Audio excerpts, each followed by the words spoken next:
সময় সময় এমন একটা বিষয়, সামনে তাকালে মনে হয় অনেক সময় আছে, অনেকগুলো দিন আছে, আর পেছনে ফিরে ফিরে তাকালে মনে হয় বহু দিন বহু সময় নিমিষেই যেন পেরিয়ে চলে এসেছি। এতগুলো দিন কিভাবে গেল, মনের অজান্তেই নিজেকে আমরা এমন প্রশ্ন করি।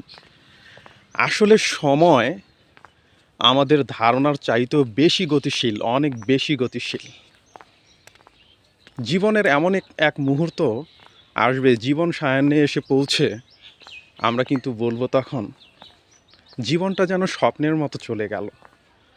মনে হয় এইমাত্র ছোটবেলা শেষ করে এখানে এসে পৌঁছলাম। আসলে সময় এমনই, তাই সময়কে গুরুত্ব দেই, সময়কে গুরুত্ব দেওয়া প্রয়োজন। কারণ সময় যদি গুরুত্বপূর্ণ না হতো, আল্লাহ তাআলাও সময় দিয়ে উদাহরণ দিতেন না, সময়ের কসম খেতেন না। আল্লাহ তাআলা কোরআনে বলছেন ওয়াল আসর, সময়ের কসম। এখান থেকেই আমরা সময়ের গুরুত্ব বুঝি। সময় যেহেতু এত বেশি গুরুত্বপূর্ণ, তাহলে সময়কে কাজে লাগাতে হবে আমাদের। আর সময়কে কাজে লাগানো যায় দুটি উপায়। একটি হলো ভালো রাস্তায়, আরেকটি হলো খারাপ রাস্তায়। আল্লাহ তাআলা যে রাস্তায় আমাদেরকে চলতে বলেছেন, সে রাস্তা যদি সফলতার সাথে আমরা অতিক্রম করি এবং সময়গুলোকে যদি আমরা আল্লাহ তাআলার নির্দেশিত পন্থায় কাজে লাগাই, তাহলে আমরা ইহকাল এবং পরকাল উভয় জায়গায় সফল বলে গণ্য হব।